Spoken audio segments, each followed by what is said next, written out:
On today's show, we discuss an underscouted league in the high school prep league. We'll get into why it's so hard to scout, why it's underscouted, and also look at some prospects that have come out of those leagues recently. All coming up on today's episode of Locked On NHL Prospects.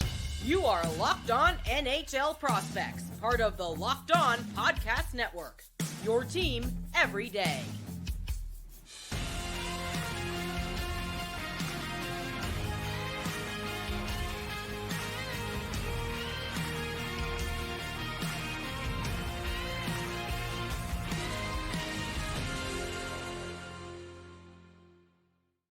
Hello and welcome back to Locked On NHL Prospects, part of the Locked On Podcast Network, your team every day. On this podcast, we break down everything prospects related for you 5 days a week, Monday to Friday. I'm Hadi Kalakesh, joined by Sebastian High, and on today's show, we'll be looking at the U.S. High School Prep League, an underscouted league from which some decent prospects often come out, especially on defense from what we see here. We'll start off with why that league is underscouted, what makes it so hard to scout, and we'll look at some prospects that played in that league full-time in their draft year. The likes of Michael Fischer, Scott Morrow, Shai Buium. We'll look at also some NHLers, Jordan Harris, Jayden Struble, Jackson LaCombe, Mason Lohrei. The list goes on and on. We'll discuss all of that on today's episode. Before we get into it, though, make sure to like and subscribe if you're watching on YouTube. We're so close to 1,000 subscribers. It'd be great if you could help us get there. If you're listening on your favorite podcasting platform, make sure to make us your first listen of the day and leave us a rate and review. It always helps out the channel.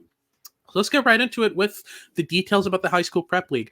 It's a bunch of prep schools that really focus on hockey. There's a lot of hockey-specific prep schools whose main trait is their development programs. There are a couple of them in there, Shattuck St. Mary's and those kinds of programs that are fairly well known that churn out NHLers on a regular basis.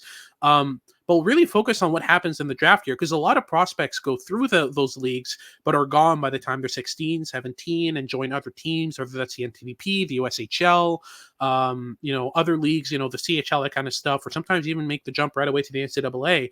But a lot of prospects do end up playing their draft years in prep school, and that isn't something that we should just kind of glean over. There are some decent prospects in there, but what makes it so hard to scout the prep league, in your opinion?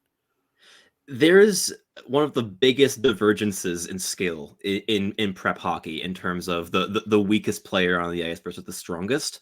It is a massive margin. Like many of the players playing in USHS-Prep are students first and enjoy playing hockey, but the overall career prospects are perhaps a bit more limited long term. But there are some really solid players as well that have become NHLers on a pretty consistent basis coming out of those programs. Especially Shattuck St. Mary's and St. Mark's would stand out as highly impressive programs that are just churning out NHLers. Yeah. St. Sebastian's as well comes to mind. But it's interesting too because it gives the players an interesting foundation heading into college, because many players do make the jump immediately from prep school hockey into college in terms of balancing the academic life and the scheduling aspects with hockey and how all of that kind of becomes intertwined into just one system where the education and the sporting work together in unison. So playing prep school hockey can be a pretty good preparation for the NCAA in terms of learning to balance those aspects of life where it's perhaps less of an on-ice thing than it is an off-ice thing. And I know that Jordan Harris recently talked a little bit about how that experience really helped him in his transition to Northeastern in terms of being able to keep up with the intense schedule of having to juggle all of those different aspects of life, including social life, right? There's a lot of these aspects that can conflict in terms of scheduling that you have to figure out at that level, which is a pretty solid foundation to have going into the NCAA, which you might not quite get if you're playing in the USHL, for instance. Yeah, absolutely. I think another part of what makes it so hard to scout, especially for forwards, is that the things that work in high school prep aren't necessarily translatable.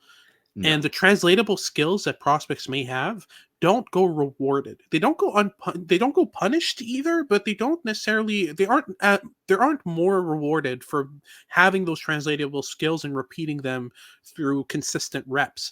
So I think that makes it difficult to scout for forwards, especially because Yeah. when it comes to forwards, I mean, not only are the translatable tools not going rewarded, but also a lot of the times the untranslatable skills, the wide net drives and constantly using wraparounds and hanging on to pucks for long times, not playing give and go, just kind of driving that yourself, creating your chances yourself, all that stuff. Um, it actually goes more rewarded than just translatable stuff, than the give and goes and all that, because a lot of times you're playing on the line with two other guys who don't really have the NHL as a prospect, as a bona fide prospect in their future. They're playing in a prep league, they're playing on a prep team, but overall they have other ambitions, are focusing on school, they're not on the same skill level and not on the same trajectory as you. So you're give and go, you're passing to a guy who hasn't necessarily developed those translatable skills. So in a way, what makes it really difficult to scout forwards in the prep league is that some forwards actually can play give and go but don't. Some forwards can play off the wall and don't, because it gets them more points and it gets their team more wins to do the things that they're skilled to do because they're so overwhelmingly higher skilled than other players. But once they hit the NHL, once they hit even the NCAA, those competitive advantages disappear because they're now playing as players who have the same skill set as them, who have the same level of strength and speed and whatever as them. So those advantages slowly but surely dissipate as they climb the ranks.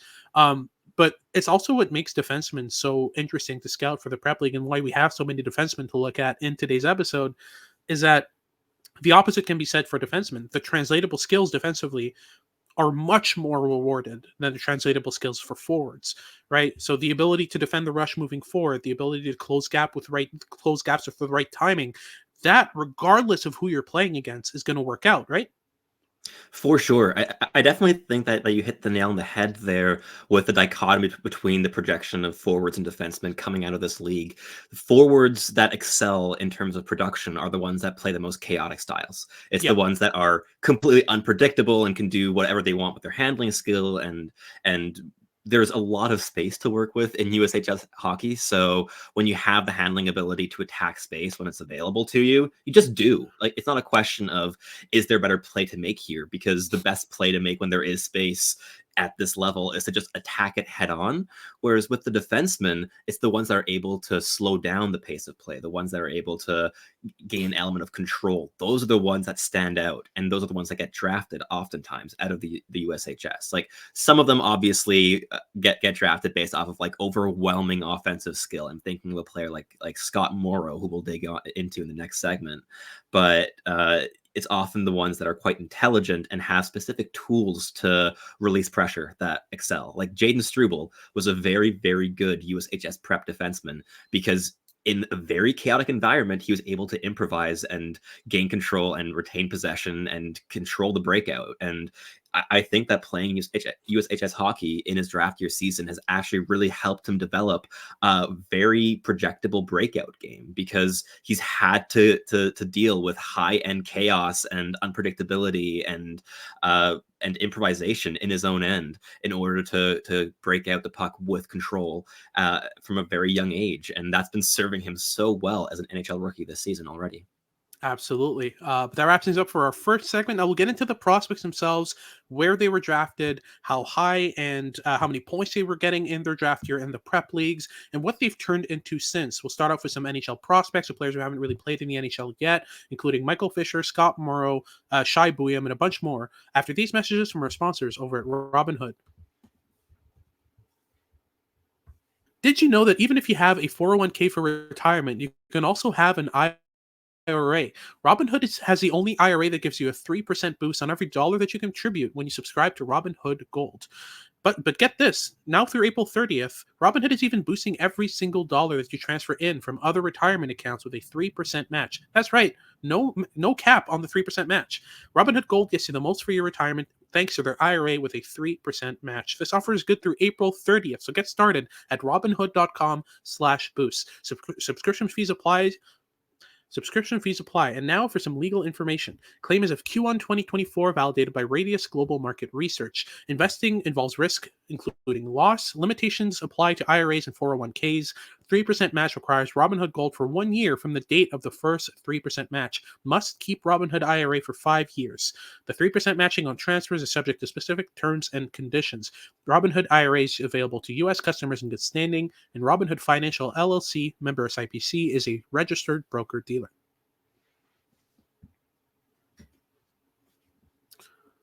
Alrighty, so moving on to our second segment, we'll get into the prospects. So we'll start with players who haven't reached the NHL yet, but have been having decent progressions over the past couple of years. And I think we can start off with Michael Fischer, who's been playing some decent hockey. Talk me through his progression, what level he's at right now, especially where he was drafted and by which team. Yeah, for sure. So Michael Fischer was a San Jose Sharks draft pick in 2022, I believe, and in the mid rounds of the draft. My EP page is currently loading. So he was drafted in the third round, 76th overall, by the San Jose Sharks after putting up 13 goals and 50 points through 28 games with St. Mark's, which was one of the stronger programs in USHS hockey. And he was flashing a lot of really raw skill and tools in his draft year season. There were flashes of brilliance in terms of the way that the ridiculous strength, power behind his shot, the very strong skating mechanics. There were a couple real standout skills that were absolutely lighting up USHS competition.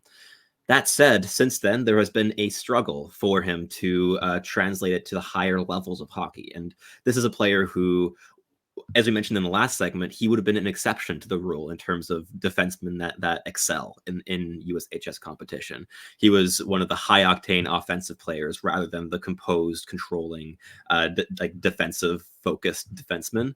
And that said, since his draft year, he's played 42 games split between the USHL last season and the NCAA this season with Northeastern, and he has logged a total of 1 goal and 1 assist, which has both been logged this year with Northeastern. So there has been a struggle to produce, and the big question with him in his draft year was, is he going to be able to translate all of these tools to production at the next level of competition, which has not happened just yet. And this has also been a trend that we've seen with high school level players, whether it be USHS-Prep or Minnesota high school, for the longest time, is that often it's in the year or two after being drafted, there is a very, very clear path of where the player is, like where the trajectory is leading that player, whether it is like, oh, this player fell in the draft and is now like rocketing in the NCAA, is going to be probably a solid NHLer in a year or two's time.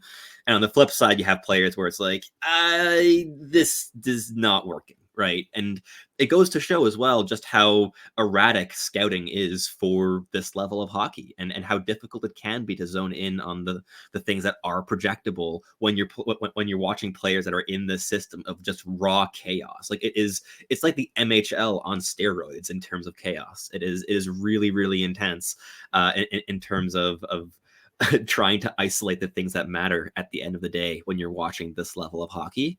So Michael Fischer so far has not been producing at the level that you would have hoped for him to, especially with the offensive lean in his game. But I've watched a little bit of Northeastern this season, and he's certainly starting to layer in some stronger in-zone defensive habits. I'm starting to see him use his mobility and reach to close gaps more efficiently against the rush. But these are a lot of habits that most defensemen already have in their draft years, and Fischer is starting to really layer them in as a D+2 only now. So the curve is a bit slower than what you'd expect for a third-round draft pick. Makes sense for sure. And now we move to kind of the opposite scenario here with Scott Morrow, who has been having a fantastic progression in the NCAA and should be poised to join the Carolina Hurricanes fairly soon. Those pesky Hurricanes again with those great mid-round picks. I don't remember off the top of my head where he was drafted. I think it was a late second-round pick, he was an early second rounder. He went 40th overall. Got it. Yeah. And the progression has been fantastic. I mean, you look at Morrow's game. What really stood out in his draft here was really, the ability to make plays in transition, the consistent ability to find breakout passing lanes, and the surprisingly good rush defense. He was a really chaotic player moving forward. He was, that's part of the offensive game in prep school, is you get rewarded for those, end-to-end rushes and inside-out dekes and all that good stuff. But there was a decent foundation of defensive skill there as well. I think it's still being worked out of his game right now in the NCAA, but I could very well see Scott Morrow ending up being a really good second pair defenseman with definite offensive leanings, but a player who's not too shabby defensively either. Moving on to John Farinacci, a player you wanted to highlight out of high school prep, who was drafted out of high school prep in this draft year by the Boston Bruins, and he's been doing fairly well in the AHL so far, right? He has been he's been a rookie this season, and he has logged 31 points in 56 games so far. He's been slowing down on the production side in the last 10 games, only logging 2 goals, but the trajectory has been quite nice with him. I've liked the way that he's playing hockey at the AHL level. He's focusing a lot more on the details than he was in his draft year, for instance. And there's definitely been quite a bit of maturing in his game going back to his draft year, and playing with Harvard and captaining Harvard in his junior season, which was his last, or senior season, I believe, actually, because he skipped 1 year with COVID. Mm-hmm. But he's been playing some really solid hockey. I'm quite a fan of the way that he thinks the game in the offensive zone. He's really starting to get comfortable with the amount of space that he has to work with at the professional level, which is obviously one of the bigger hurdles when you're developing from a standpoint where you're playing USHS hockey in your draft year. Learning to use the space that you have available to you in professional hockey is a really big hurdle. So Farinacci has been progressing quite nicely, and hey, you know what? The Boston Bruins just keep acquiring some solid like middle 6 projected players that end up overperforming the expectations quite consistently. For sure. I do also want to talk about Shai Buium. He's been having a decent progression over in Denver, and his brother is eligible for the 2024 NHL draft, but his brother's already playing in the NCAA with Shai Buium. So, yeah, Shai has been really interesting to keep up with. He's a player who, the more he's developed in Denver, the more he's kind of turned into a more shut down defenseman rather than a pure offensive piece, but he's still able to carry himself offensively, make plays in transition, and had a decent level of production in his draft year as well. I think it was well above a point per game in his draft year in the high school prep level. But yeah, he's turned into he was not actually. He only played 17 games in prep in his draft year, but he put up 13 points. So in terms of production, the second lowest in the last 5 years among USHS players that were drafted. But obviously, 17 game sample size is a little bit small. Yeah, and still he's set to make the NHL. I think that he has an NHL future in the books, and he is a Detroit Red Wings pick, I believe. He's been looking fairly good in recent years. Yeah, like I said, he's turned his game into more of a shutdown role. But it's really benefited his game in big ways. I also want to talk about Will Zellers, who's eligible for the 2024 NHL draft, who's playing high school prep right now. And he's a player who hasn't cracked my top 64 or my honorable mentions so far. I still have big questions regarding his game. It's mainly what we talked about with forwards. It's so difficult to hone in on the translatable skills because they don't go necessarily rewarded. So even if Will Zellers has those translatable skills, he isn't flashing them at a consistent enough basis for me to be able to make an assessment based on what I've seen. You'd have to talk to the player. You'd have to evaluate, watch game tape with them and see why they're making those decisions. Even then, you're only getting a glimpse at why they're making those decisions, which makes it pretty difficult. But yeah, high school prep is a difficult league to scout, and I think that with forwards, especially, it's a standout, which is why we have more defensemen to highlight here. We also have Cade Webber, who has been doing fairly well. Recently traded Cade Webber, who was traded for a 6th-round pick to the Toronto Maple Leafs, and his progression has been weird. He was a point per game in his draft year, and I think he has 19 points in 4 seasons with Boston University. Like this, well, it's 5 seasons since being drafted if you add in the 1 BCHL season with Penticton. Yeah, which is wow. He's not an offensive player at all, but it goes to show how the things that work at lower levels don't work at higher levels, and that is specifically what makes high school prep so tough to evaluate. That wraps things up for our second segment. Now we'll talk about some NHLers who played their draft years in prep, including Jordan Harris, Jayden Struble, Jackson LaCombe, and Mason Lohrei. All that's coming up after these messages from our sponsors at Ibata. Grocery bills are so expensive nowadays, but now they don't have to be.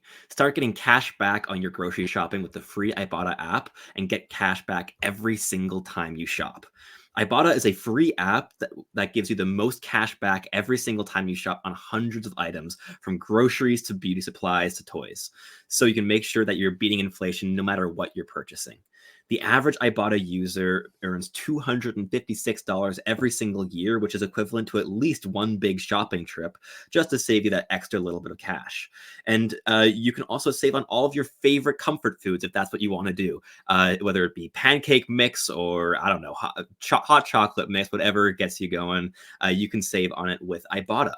Right now, Ibata is offering our listeners $5 just for trying Ibata by using the code LOCKEDONNHL when you register. Just go to the App Store or Google Play and download the free Ibata app to start earning cash back and use code LOCKEDONNHL. That's IBOTTA in the Google Play or App Store, and use code LOCKEDONNHL. Alrighty, so moving on to our final segment, we'll be talking about some NHLers, some current NHLers who were drafted out of high school prep and have made decent careers for themselves. We'll start with a pair of defensemen they were drafted by the Montreal Canadiens, who are actually playing on the same pair right now and have been for the past couple of years. They followed the exact same career trajectory and progression, which makes this really interesting. We're talking about Jordan Harris and Jayden Struble. Two very different players in terms of their approach to the game. We'll start with Harris. I think Harris's game really stood out in prep and has stood out every year since with Northeastern, mainly because of the intelligence, the awareness, and the mobility. And that combination, like I said, it's a translatable package of skills that upgraded to the NCAA and then upgraded to the NHL extremely seamlessly. From his first year in the NCAA, it was clear that Jordan Harris was going to be an impactful player for them.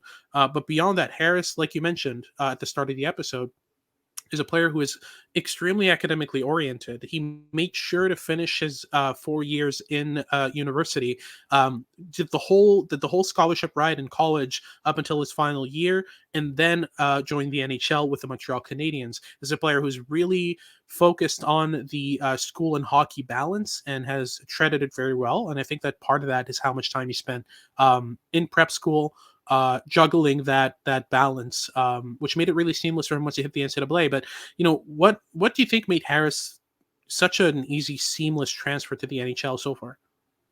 It's the intelligence. He's constantly learning. Every single shift he plays, whenever he makes a mistake, he learns from it. And it's that intelligence that makes him very consistent as well. Jordan Harris isn't a player that makes all that many mistakes because he does exactly learn from them. And he has learned how to make impact in very subtle ways and how to maximize his toolkit to tilt the ice in his team's favor. He's very intelligent with the puck on a stick, very intelligent in the passes he chooses to make. He always has an outlet in his back pocket, but is looking for stretch passes when they're available, and constantly scanning the ice on both sides of the puck. And it's the constant scanning and also knowing what to look for that makes him so adaptable, and also has allowed him to be so seamless in his transitions to the NCAA almost directly from prep hockey. Like, he played 3 years at Kimball Union Academy, played 5 games for the Youngstown Phantoms in the USHL in his draft year, and then immediately jumped to the NCAA, playing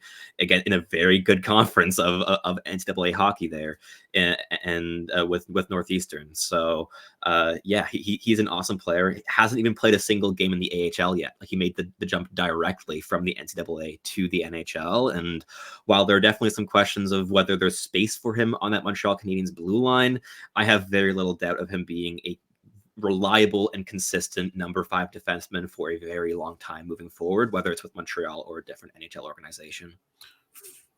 For sure. And that brings us to a steep partner. We're going to be talking about Jayden Struble, who also did the prep school route, who joined Jordan Harris in Northeastern. Both of them played on the same pairing for a long time. And now they are both playing on the same pair in the NHL. So for me, Jayden Struble is the better of the two, if I'm honest. I have so much trouble not liking Jayden Struble. He plays the exact style that I like to see from NHL defensemen. What really, we talked about it again at the start of the episode. With Struble, it was the ability to handle chaos that upgraded his game so well. But contrary to Harris, who focuses on intelligence, good decisions, constant scanning, that mobility, Struble also has that, but in less of an extent, but what really makes him so effective in the NHL is that breakout game. He's the best breakout passer on the Canadiens, and he's playing on their bottom pair. Like, you can't pressure him in any way that matters. And on top of that, he's a physical monster. He's a fantastic skater. And the other day, Ryan Reese tried to hit him, and it was like he hit a block of concrete. Like, you were not moving him. So yeah, he just handles physical pressure so well, mentally and physically. And that has made his transition from the NCAA to the AHL and then to the NHL be so seamless. And in the AHL, he wasn't scoring all that much. He wasn't, blowing the doors out production wise. But once he reached the NHL, he ended up finding himself on the second pair pretty much off the bat next to David Savard. And once Arbor Xhekaj rejoined the team, once, the defensemen that were injured got healthy, he got bumped down to the third pair. But that effectiveness is still very much there. Moving on to Jackson LaCombe in Anaheim. He's another player who spent his draft year in the Prep League. Talk me through the progression year to year with LaCombe and what has made him such an effective defenseman in the NHL. For sure. Again, with him, it is a combination of intelligence, pressure management, and quite a lot of skill. Like, he's a strong puck handler, really strong breakout passer. The puck skills are above average, and his year-to-year progression has been very strong. So in terms of production, he absolutely lit up the USHS playing with Shattuck St. Mary's as a draft eligible. He put up 22 goals and 89 points in 54 games, which is like the best production from like almost any player, like forward or defenseman, in the last like 10 years in the USHS among draft eligibles. And from there, he played 3 games with Chicago Steel in his draft year, and then made the jump to the University of Minnesota. And a bit like Jordan Harris and Jayden Struble too, played his entire 4 years in the NCAA there, and finished off in his last 2 seasons there, putting up 30 points and 35 points respectively. The offensive ability really did translate at the end of the day to the NCAA level, and he made the jump almost directly, well, actually directly from NCAA to the NHL. He's also not played a single AHL game just yet, and he's played 55 games with Anaheim so far this season, logged 12 points, and has really been able to leverage that combination of mobility, intelligence, and puck skills to far more than just stay afloat on that bottom pairing. And he's had a couple games playing like well inside that top 4. He's logged quite a few like 21, 22, 23-minute night games this season, but also been playing some 12-minute games. So a little bit like Marco Rossi, Anaheim's been taking that like the approach of being very adaptable with where he plays in the lineup and giving him some bigger minutes on some nights and smaller minutes on others, allowing him to adjust to any type of role and kind of seeing where he slots in at the end of the day. But he's another player who has a really solid bunch of tools and a really damn good brain on his head too. So that's a combination that routinely succeeds coming out of that USHS system when they're able to combine the tools to make a difference in the offensive zone with the intelligence of managing chaos. That works, and that translates to the NCAA and to the NHL as well. For sure. And kind of the same story for Mason Lohrei as well, right? I mean, he's had a similar progression to LaCombe, but I believe Lohrei has been kind of alternating between AHL and NHL this year. Correct me if I'm wrong. I really like what Lohrei brings to the game, especially when I've seen him with the Boston Bruins. The composure is ridiculous with Lohrei. He's such a calm breakout passer. He's such a calm puck handler. And that is so important. I mean, I think the mental aspects of defending at the prep level, if you have those down pat, that ability to handle, pressure, that ability to handle chaos. Once you hit the NHL, not much changes on that side, right? For sure. I mean, like, the quality of competition is obviously a different ball game, but in terms of the most chaotic sequences that you have in the NHL, they don't even come close to the most chaotic sequences in prep hockey. And so as you mentioned, Lohrei has been splitting this season between the AHL and the NHL. He's played 17 games, logged 13 points in the AHL, which not bad at all, and 12 points in 37 NHL games. So the offensive skill has been translating. The puck skills are quite strong, especially as a puck carrier moving forward. I'm a really big fan of his ability to use his reach. I mean, he's 6'4", 209 pounds, and he's a bit of a freight train when he gets going. So he's been able to blend the puck skills with the feet and the physicality to be a pretty solid transition piece on the puck. And the interesting thing with him is that the trajectory was a little bit different for him. Like, he played 2 seasons in prep hockey, and then he played 2 full seasons in the USHL before making the jump to 2 seasons in the NCAA. So a bit of a different curve with him, but also managed to really foster the offensive skill, and that really started popping off in the USHL as a D+1, where the offensive skill really started to take off. And there's been no looking back since then. Absolutely. But that wraps things up for today's show. Thank you very much for tuning in. If you're watching on YouTube, make sure to like and subscribe. We're so close to 1,000. Help us get there. It would be really useful. Leave us a comment letting us know what you think of the episode. And if you're listening on your favorite podcasting platform, make sure to make us your first listen of the day. For your second listen of the day, make sure to check out Locked On Sports Today. They've got all your news and updates about what's going on around sports. And make sure to tune in for our shows next week as we continue our prospects coverage for the month of March. This has been Hattie Kalakash with Sebastian High, and we hope you tune in next time. You are